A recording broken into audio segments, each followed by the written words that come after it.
Bienvenue sur Mediapart. Voilà plusieurs mois maintenant, plusieurs années que notre journal documente les violences policières et leur caractère systémique, notamment sous la plume de ma collègue Pascale Pascariello, avec qui je reçois Sébastien Rocher. Bonjour. Vous êtes directeur de recherche au CNRS. Vous êtes l'auteur de la police en démocratie et spécialiste des liens entre la police et les citoyens. Et on va réfléchir avec vous justement sur ce caractère systémique des violences policières en France qui commence à être reconnu vraiment au-delà des cercles habituels de dénonciation de ces actes. Alors, une première question pour rentrer dans le vif du sujet. Il y a une phrase qui m'a marqué dans une des contributions récentes que vous avez écrites pour la revue Esprit, dans laquelle vous écrivez que les violences policières sont liées à une crise systémique de la police française. Et cet usage de la violence qu'on a observé ces dernières années, dites-vous, est sans précédent dans l'histoire récente de notre pays. Voilà, le constat est fort, il est fait par d'autres, il est partagé. Quelle piste d'explication on donne de ce phénomène ? Oui, d'abord, c'est vrai que le constat a été fait par les médecins qui ont publié un comptage des personnes qui ont perdu un œil dans l'ensemble des CHU de France, publié dans The Lancet, qui est un grand journal anglais. Ça recouvre les comptages qu'avait fait le journaliste David Dufresne. Alloplace Beauvau, sur le journal aussi. Voilà, et donc en fait, l'ensemble des comptages convergent. Donc effectivement, 30 personnes mutilées en un an. Bon, on n'a jamais vu ça. Il faut regarder les choses en face, une personne décédée en 2 surcroît, donc tout ça dans le cadre du maintien de l'ordre. On n'est pas dans la bavure individuelle, on n'est pas dans le défaut de maîtrise, on n'est pas dans les caractéristiques techniques des armes, on n'est pas dans les règles d'emploi des armes, on est dans un problème systémique. À un moment donné, voilà, il faut appeler un chat un chat. Bon. Les blessures irréversibles, en plus des milliers de blessures, disons, simples, les blessures, au-delà même des blessures graves, les blessures irréversibles sont causées par quoi? Par 2 types de matériel. Donc les GLIF 4, les grenades qui explosent, et les LBD. Donc le premier facteur associé avec les violences policières, c'est les armes. Donc voilà, c'est un premier élément. L'explication, c'est les armes utilisées. Et ces armes, c'est des armes pour lesquelles l'autorité politique, ce n'est pas les policiers qui décident de s'armer tout seuls. Dans les démocraties, c'est l'autorité politique qui commande. Donc c'est l'autorité politique qui a décidé d'équiper des policiers avec ces grenades et avec ces LBD qui ont remplacé donc les flashballs. Bon. Cette décision-là, personne ne pouvait, au moment où elle a été prise, en connaître complètement la portée. Personne ne savait que d'équiper le GIGN avec des armes de ce type-là, c'était un mouvement précurseur de l'équipement des BAC, des brigades d'action contre la délinquance, la criminalité ordinaire, des brigades en civil qui interviennent à chaud, bon, et qu'ensuite, on allait utiliser ces BAC en maintien de l'ordre. Personne n'avait vu toute la séquence. Mais le défenseur des droits avait alerté sur la potentialité, sur les risques qui étaient liés à l'usage des armes. Voilà. Et le gouvernement, l'IGPN et l'IGGN, donc les corps d'inspection de la police et de la gendarmerie, en 2014, ont écrit un rapport dans lequel ils reconnaissent la dangerosité de ces armes. Donc le premier facteur, voilà, c'est les armes. Et derrière le politique, si on vous suit bien.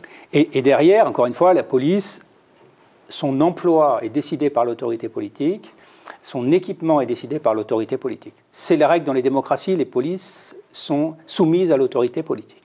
Bon. Deuxième chose, quand on regarde les blessures irréversibles et les tirs au LBD, on regarde qui a tiré. Ce qu'on voit, c'est que la gendarmerie a très peu tiré. La police a énormément tiré, plus que jamais dans l'histoire de l'usage de ces armes, et que chez les policiers, les CRS ont beaucoup moins tiré que le reste des agents. Voilà, 15% pour les CRS, 85% pour le reste des policiers non formés au maintien de l'ordre. Donc là, on voit le deuxième facteur explicatif, la capacité d'une organisation à faire respecter des règles d'action. La gendarmerie le fait, la police ne le fait pas, n'arrive pas à le faire. Et on voit, le troisième élément d'explication, la professionnalisation. Les CRS, ils ont beau être policiers, ils ne tirent pas comme les agents de la BAC. Pourquoi ? Ils n'ont pas les mêmes règles d'usage, ils n'ont pas le même entraînement, ils n'ont pas le même ethos professionnel, pas la même culture professionnelle. Donc voilà, là on a le cœur, disons, au niveau technique de l'explication. Et puis il faut ajouter un dernier élément, qui est le rôle de l'autorité politique dans la décision d'engager, plus que jamais dans l'histoire récente, en masse, policiers et gendarmes pour faire le maintien de l'ordre. Donc des mobilisations de 80 000 agents à l'échelle de la France un week-end, bon ça s'était jamais vu. Le fait de déployer les hélicoptères, les blindés de la gendarmerie, les motos, les chiens, les policiers à cheval, les BAC, les brigades d'intervention et les unités de maintien de l'ordre tout à la fois, c'est du jamais vu. Et cette décision-là, voilà, c'est cette décision qui va engendrer les conséquences qu'on connaît. Alors, sur ce caractère très éclaté, très composite en fait, des forces de maintien de l'ordre, Pascal, pour le coup, a beaucoup travaillé dessus et tu avais une question à ce propos. Oui, je l'avais vu notamment sur une des enquêtes sur une jeune fille à Marseille qui s'était faite fracasser le crâne par des brigades en marche, les compagnies de marche plutôt précisément, qui sont en fait des policiers récupérés dans des services très différents, notamment dans la BAC, et qui sont vêtus de noir, méconnaissables, sans aucun signe distinctif permettant de savoir que ce sont des policiers. Ils ne portent pas le numéro d'identification, le RIO, qui est pourtant obligatoire. Ils sont masqués. Certains ont aussi du matériel qui n'est absolument pas réglementaire, comme des gants en coquet. Et vous avez parlé justement par rapport à ces brigades qu'on voit et qui sont mises régulièrement, c'est-à-dire que ce n'est pas une fois un samedi de manifestation des Gilets jaunes, ça devient régulier. Vous avez parlé de sud-américanisation de la police française. Alors est-ce que vous pourriez développer ou expliquer Alors normalement, dans les pays européens, la police agit suivant un certain nombre de lois et de règles. En fait, toute son action est codifiée. Donc effectivement, ce sont des professionnels du maintien de l'ordre qui vont en maintien de l'ordre. Ces professionnels, ils respectent un certain nombre de choses, ils sont équipés d'une certaine manière, donc ils ont une tenue qui est appropriée pour le maintien de l'ordre, ils portent un numéro d'identification et ils ne portent que le matériel qui est autorisé. Mais quand vous regardez la police en Amérique latine, vous avez des groupes hétérogènes, des gens habillés avec toutes sortes de tenues diverses et variées. Certains portent des casques de moto, qui est leur propre casque de moto. D'autres portent un casque de la police. D'autres portent des écussons avec les signes des escadrons de la mort. Portent leur propre système de protection. Et ressemblent plus à une groupe de personnes, disons, en train de castagner un autre groupe de personnes qu'à des policiers en maintien de l'ordre. Et c'est quelque chose que j'ai été surpris de voir en France. J'ai été surpris de voir dans un pays qui a professionnalisé le maintien de l'ordre depuis 1920, de voir tout d'un coup qu'il y avait des policiers qui ressemblaient à des pays qui ont une tradition démocratique de 20 ans ou de 30 ans, dans des pays où les niveaux de violence homicide sont 10 fois, 20 fois et plus en Amérique centrale que ceux qu'on connaît en France. Donc tout d'un coup, on voyait la désorganisation de la police. Et on voyait, encore une fois, cette crise systémique, c'est-à-dire que la hiérarchie ne sait plus, ne peut plus, ne veut plus, je ne sais pas, faire respecter les règles. Elle n'applique plus les règles. Or, la police est une organisation qui est normalement là pour faire respecter la loi. Et quand la police ne respecte plus ses propres règles, on est sur une ligne de fracture. Et il faut, je pense, essayer de rester du bon côté de la fracture. Justement, parce que vous parlez de désorganisation de la police, mais là, est-ce qu'il n'y a pas aussi une volonté, parce que quand c'est aussi répétitif, quand c'est aussi bien organisé, que derrière, il n'y a aucune sanction à l'égard des policiers qui ne respectent pas d'ailleurs les règles, est-ce qu'il n'y a pas une volonté tout simplement aussi politique de mettre en place un nouveau maintien de l'ordre avec des brigades comme ça, masquées, qui font peur, qu'on ne peut pas identifier et qui ne sont pas identifiables aussi? Parce que finalement, après, en termes d'enquête, on le voit dans les enquêtes judiciaires, c'est très difficile après de remonter, de retrouver l'identité de ces policiers qui commettent souvent des violences à l'égard des manifestants? Alors, il y a beaucoup de... C'est très compliqué, il y a beaucoup de facteurs et personne n'a la solution, je dirais, complète. Bon. Moi, ce que j'ai vu, et ce que tout le monde a pu voir, c'est une déclaration du président de la République, du ministre de l'Intérieur, en disant, d'ailleurs comme l'avait fait Erdogan en Turquie en 2013 pendant la crise de Gezi, en disant, voilà, il y a une insurrection, c'est des factieux qui veulent renverser le pouvoir. Donc c'est la même rhétorique et c'est à ce motif-là qu'aujourd'hui, des personnes sont poursuivies en Turquie devant des tribunaux. Bon. Donc cette dramatisation de la situation, il y a des gens qui ont effectivement submergé la place de l'Arc de Triomphe. C'est vrai qu'il y a une préfecture qui a été brûlée, etc. Il y a des gens énervés qui ont détruit un certain nombre de lieux ou pris d'assaut, entre guillemets, une place vide qui est la place de l'Étoile. Voilà. Donc ça ce sont des comportements en fait, de gens en colère, désorganisés. Ce n'est pas un comportement de conquête du pouvoir. Mais le pouvoir a dit ça, c'est un comportement de conquête du pouvoir. Et là, il a débloqué des moyens sans précédent. Moi, je pense que c'est plus une désorganisation. Et ensuite, ils ont inciter les agents à frapper fort, au sens symbolique et physique. Ils ont incité à y aller pour décourager les participants. Et ensuite, lorsque le directeur général de la police nationale, en janvier 2019, rappelle les règles, ce qui est intéressant, c'est de voir que son rappel n'a pas d'effet. C'est-à-dire que si on regarde le nombre de tirs de LBD par jour avant et après le rappel à l'ordre, si j'ose dire, du directeur général, on voit qu'en fait, le volume de tir ne change pas.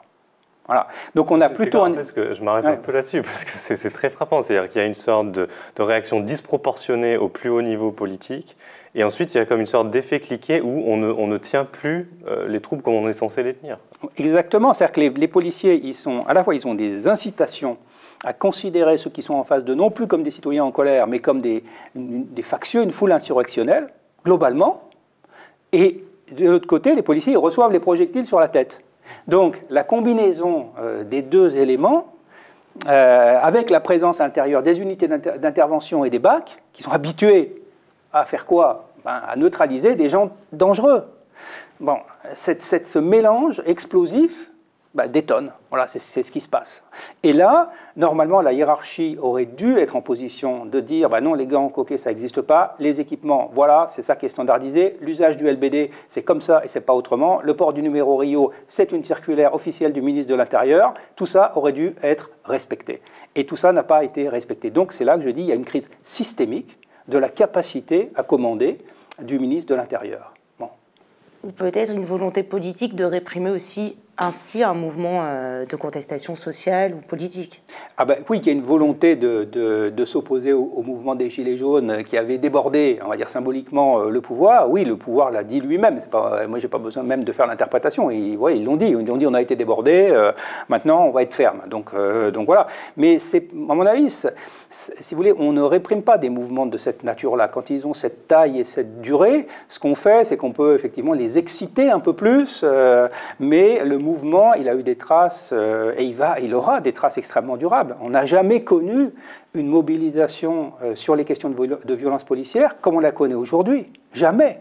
Jamais on a eu autant d'articles de presse, jamais les gens ont prononcé le mot LBD aussi souvent, jamais l'IGPN n'a été l'objet d'autant d'articles de presse. Donc en fait, ça a ouvert une boîte noire, parce que la crise systémique, c'est la crise du commandement, mais c'est aussi la crise de la régulation. Comment ça se fait que le système de régulation des comportements ne marche pas? Voilà. Alors parce que là, ce qu'on décrit, effectivement, c'est les mois écoulés. Ce livre que je citais tout à l'heure, il date d'il y a 4 ans, il est publié en 2016, de la police en démocratie, et on voulait revenir là-dessus parce que ça dresse quand même le paysage qu'il y avait avant les Gilets jaunes.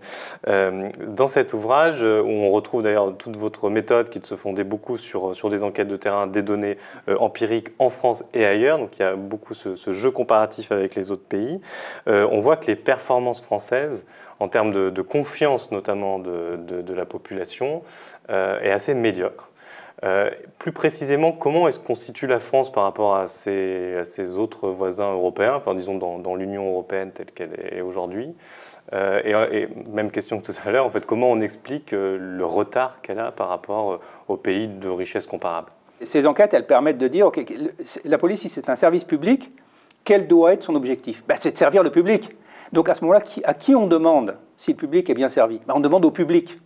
Et c'est ça que fait l'enquête. Elle interroge dans tous les pays de l'Union européenne les citoyens et elle leur dit, voilà, qu'est-ce que vous pensez de votre public, et de votre police, pardon. Est-ce qu'elle est impartiale? Est-ce qu'elle est juste? Est-ce qu'elle traite les riches comme les pauvres, les blancs comme les noirs? Est-ce qu'elle tient compte de vos priorités? C'est ça qui est fait. Et à ce moment-là, on a un classement des 27 pays de l'UE.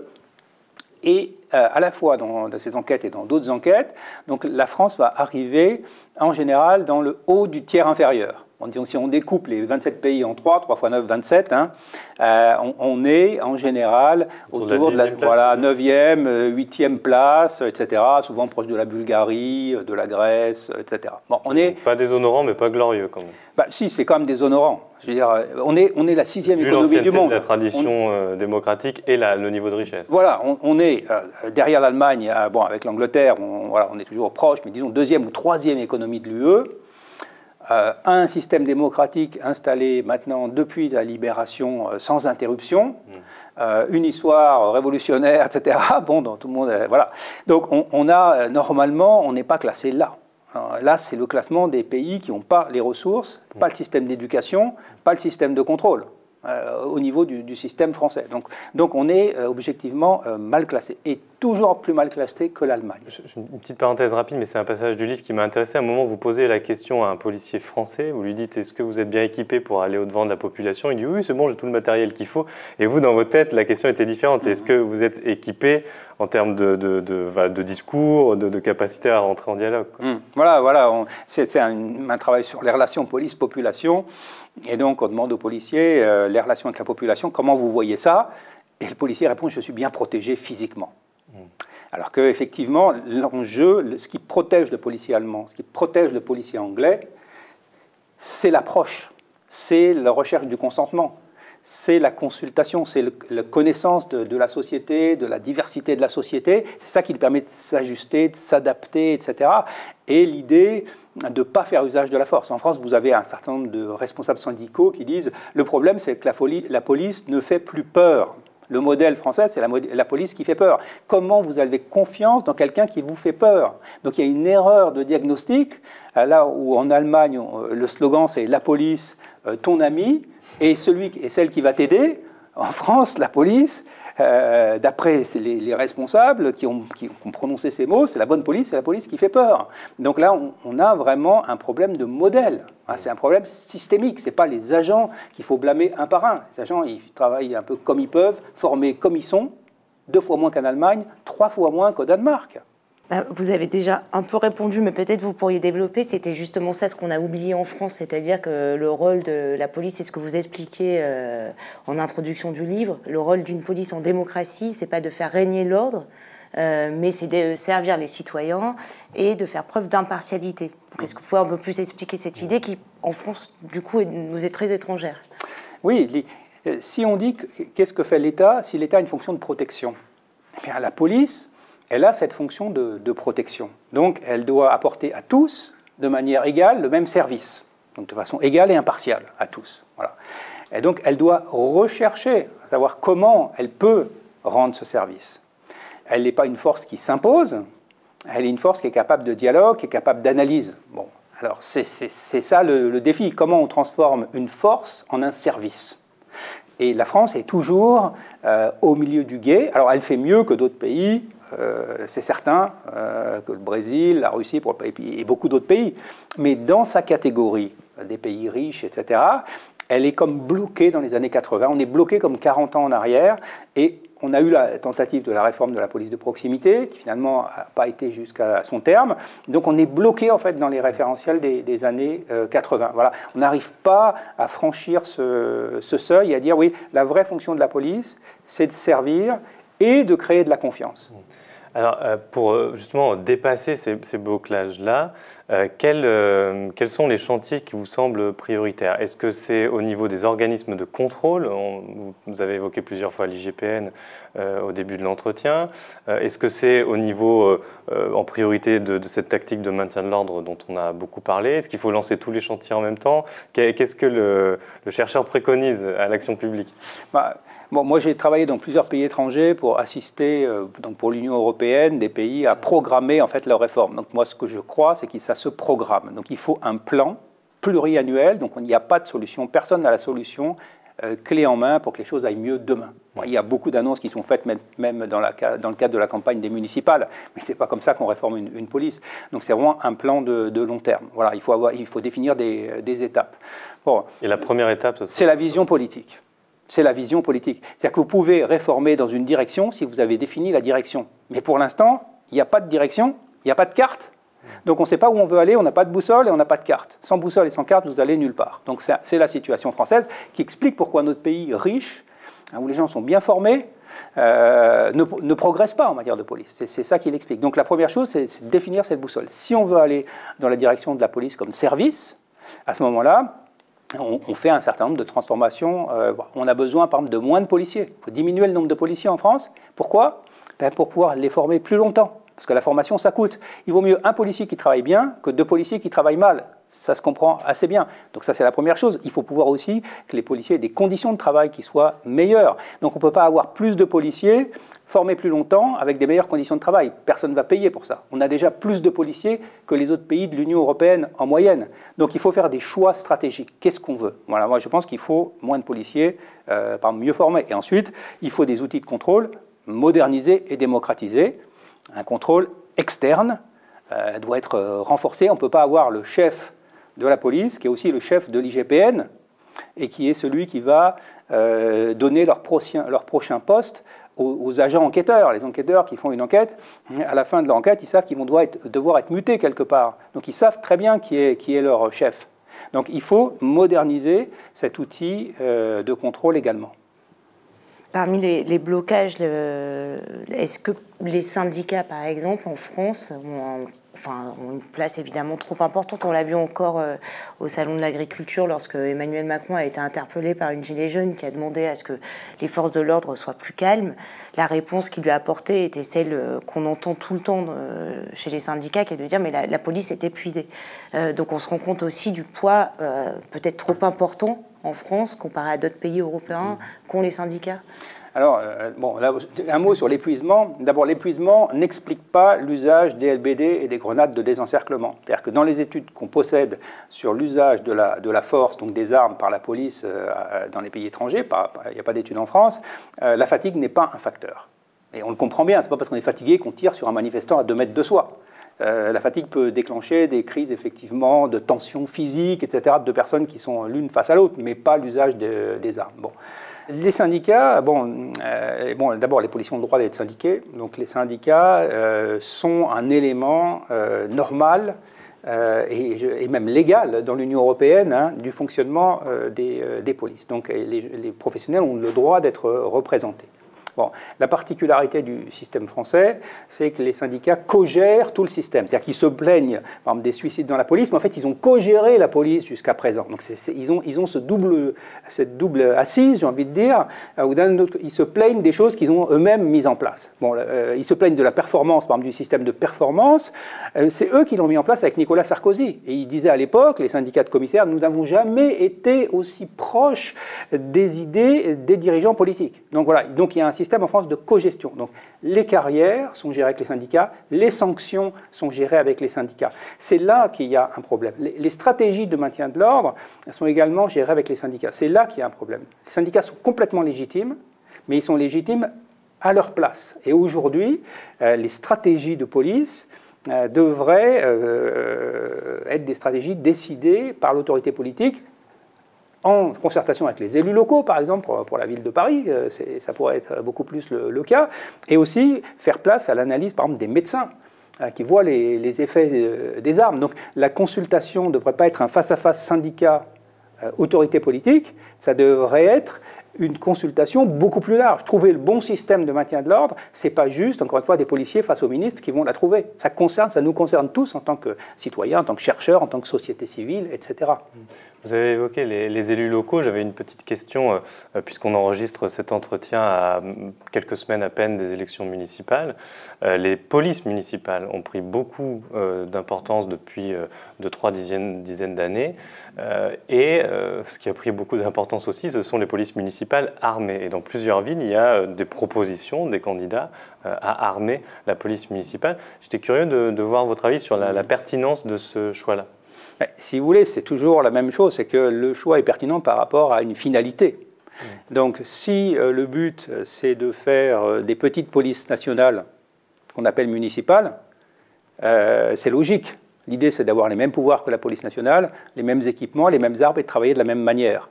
Mais à ce moment-là, il n'y a plus de bénéfice d'avoir une police municipale. Ça n'apporte plus rien. Donc il y a vraiment ce choix. Si on veut faire autre chose, si on veut intégrer l'action de la police avec l'action des autres services municipaux. Donc là, c'est une autre approche, une approche globale des problèmes. C'est-à-dire qu'on dit qu'il y a un problème dans un quartier, c'est souvent un problème de pauvreté, de santé publique et de police, mettons. C'est un problème global. Donc là, le maire peut développer un outil pour analyser ces problèmes et réagir de façon partenariale. Si on dit que le travail de la police, c'est juste de trouver les auteurs une fois qu'ils ont commis des délits et de les remettre à la justice, c'est un modèle dont on connaît les limites. On connaît très bien les taux de récidive, par exemple, des personnes condamnées. Donc le modèle doit être orienté pour être efficace. La vraie sécurité, c'est la prévention. Donc il doit être orienté vers la prévention et donc faire participer la police à une politique de prévention. Et là, il y aurait une plus-value des polices municipales. Voilà. Mais tous les candidats ne vont pas avoir cette analyse. Et dans ce rôle de prévention, du coup, l'armement vous paraît contre-indiqué ? L'armement ne m'apparaît pas apporter beaucoup, parce qu'en fait, l'armement, il vous coûte de l'argent. Il faut former les gens, ça vous coûte du temps de fonctionnaire. Donc toute cette énergie que vous allez mettre autour de l'armement, vous allez l'enlever d'ailleurs. Par exemple, cet équipement que vous allez pouvoir fournir, cette formation que vous allez pouvoir donner aux agents, par exemple en matière de résolution des problèmes, de capacité à négocier un problème s'il y a un problème de drogue, c'est un problème de santé, encore une fois, c'est aussi un problème judiciaire. Donc il faut savoir travailler avec les médecins. Donc ça s'apprend, tous ces métiers, ça s'apprend. Bon, à partir de là, si vous choisissez de mettre vos ressources vers les armes, vous ne les mettez pas ailleurs. Donc ça se discute. Et pour les policiers, quand vous regardez les exemples internationaux, vous avez les États-Unis où les policiers tuent beaucoup de gens, surtout les minorités, et dans lesquels les policiers sont eux-mêmes beaucoup tués. Donc les policiers qui font beaucoup usage de leurs armes, mais en face d'eux, il y a beaucoup d'usage des armes aussi. Vous allez en Angleterre, les policiers ne sont pas armés, ils sont moins attaqués qu'en France. Donc on voit bien que c'est l'attitude de la police par rapport à la population qui crée cette relation. Et donc les policiers municipaux, les maires, ils ont ce choix. Est-ce qu'on construit une police de confrontation ou bien est-ce qu'on construit une police de tranquillité publique ? Voilà, donc ils ont ce choix. Alors pour terminer notre entretien, on avait quelques questions peut-être un peu plus personnelles sur votre parcours et comment vous en venez aujourd'hui à défendre ces idées-là. Oui, vous avez enseigné près de 26 ans à l'École nationale supérieure de la police qui forme les cadres et les commissaires.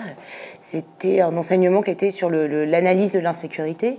Et en août dernier, vous recevez un courrier de cette école qui met fin à votre enseignement.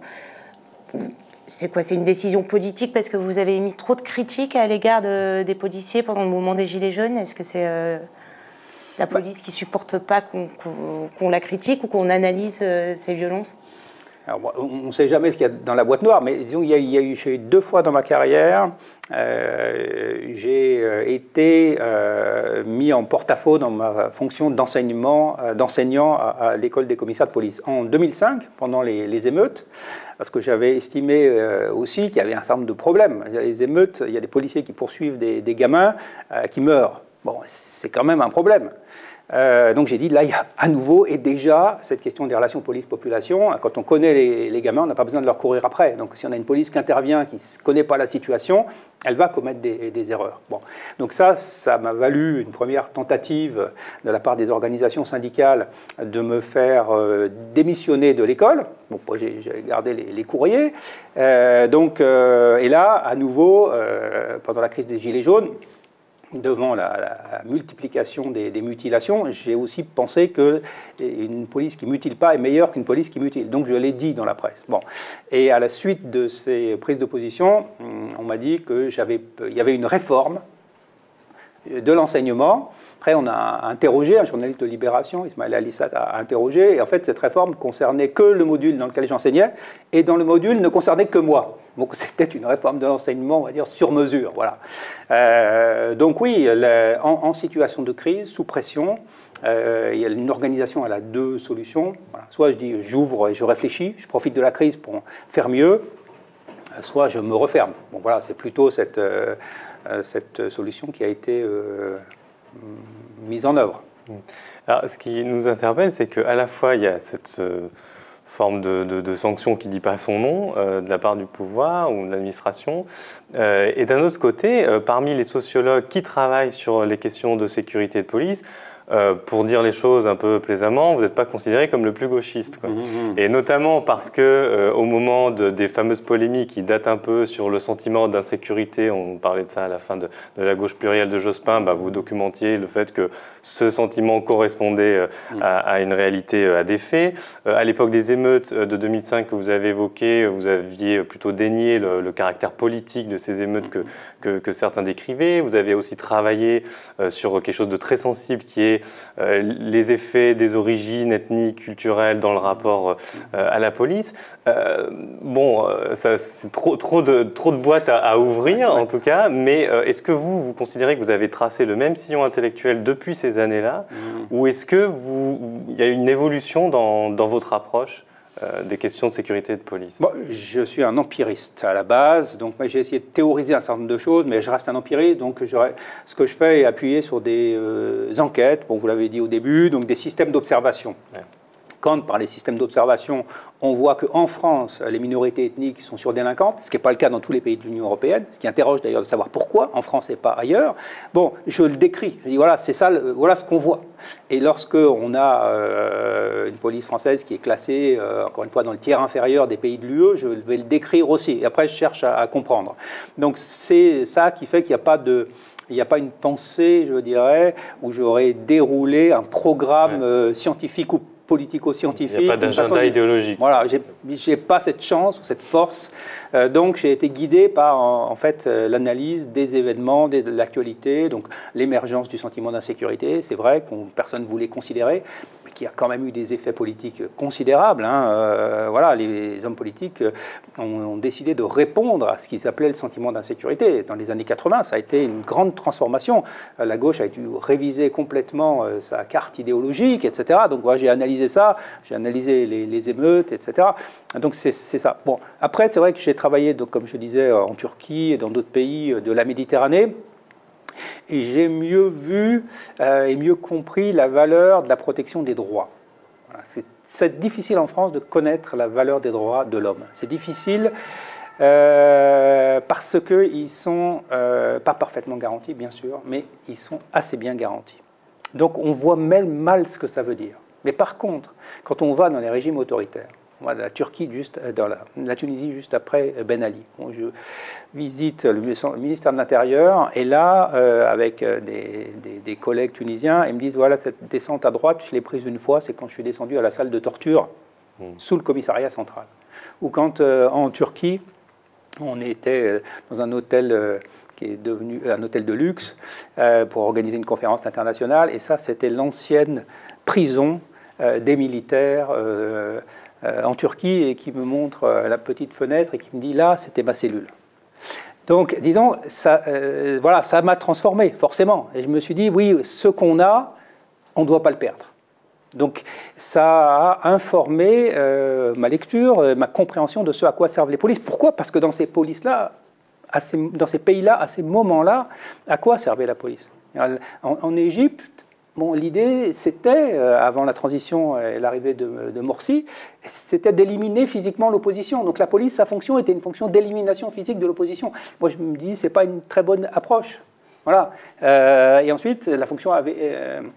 ou dans d'autres pays, la police a eu surtout une fonction de maintenir l'ordre, pas l'ordre légal, l'ordre décidé par l'autorité politique.